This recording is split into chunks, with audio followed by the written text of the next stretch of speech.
తిరుమల కలియుగ దైవం శ్రీ వెంకటేశ్వర స్వామి వారిని దర్శించుకోవడం జరిగింది.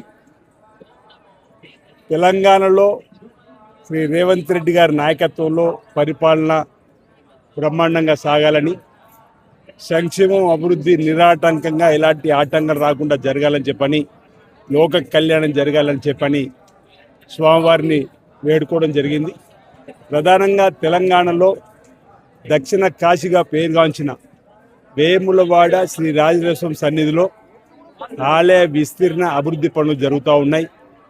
ఎలాంటి ఆటంకాలు రాకుండా చూడాలని చెప్పని ఈ సందర్భంగా ఆ వెంకటేశ్వర స్వామిని కోరుకుంటూ తెలంగాణ రాష్ట్ర గౌరవ ముఖ్యమంత్రి శ్రీ రేవంత్ రెడ్డి గారు ప్రధాన చొరవతో దేవాదాయ శాఖ మార్చులు, జిల్లాకు సంబంధించిన మంత్రులు అందరూ కూడా ప్రతినిత్యం వేలాది మంది భక్తులు, మహాశివరాత్రి పర్వదినాలలో లక్షలాది మంది భక్తులు, శ్రీరామనవమి, శివ కళ్యాణము, ప్రతి సోమవారం కూడా లక్షలాది మంది భక్తులు వస్తున్నటువంటి సందర్భంలో మరో 100 ఏళ్ళు లేదు మరో 1000 ఏళ్ళకు సరిపడేటువంటి భక్తులకు ఉపయోగపడే విధంగా ఆలయాన్ని విస్తరించే క్రమంలో ఇప్పటి వరకు 36 గుంటలలో ఉన్నటువంటి వేములవాడ రాజన్న ఆలయాన్ని 4 ఎకరాల పైచిలుకు వరకు కూడా ఆలయాన్ని విస్తరించి అభివృద్ధి చేసే క్రమంలో తెలంగాణ రాష్ట్ర ప్రభుత్వ బడ్జెట్ నుంచి ఇప్పటికే 2 మార్లు 150 కోట్లు వెచ్చించుకొని వేములవాడ పట్టణంలో రోడ్డు వెడల్పోటు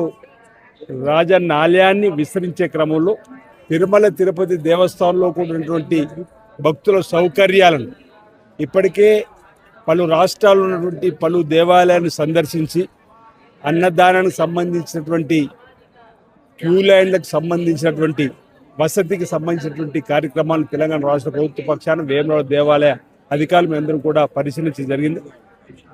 వేములవాడ రాజన్న ఆలయంలో కూడా వెంకటేశ్వర సన్నిధిలోకి వచ్చేటువంటి భక్తులకు ఇచ్చేటువంటి స్వామివారి శీఘ్ర దర్శనం సంబంధించినటువంటి అంశము, క్యూ లైన్కి సంబంధించిన అంశాన్ని కూడా అక్కడ కూడా వేములవాడలో భవిష్యత్తులో ఏర్పాటు చేయడం కోసం చేసేటువంటి ప్రయత్నంలో ఇక్కడ కూడా ఏర్పాట్లను స్వయంగా పరిశీలించడం జరిగింది. గతంలో కూడా ఇప్పుడు కూడా నేను ఈ సందర్భంగా శ్రీ వెంకటేశ్వర స్వామిని వేడుకుంటా ఉన్నాం. లోక కళ్యాణం జరగాలి.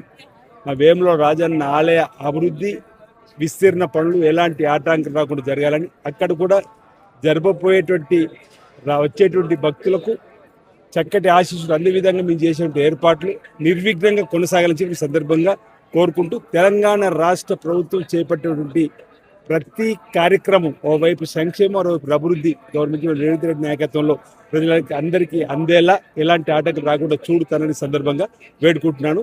అందరికీ నమస్కారాలు.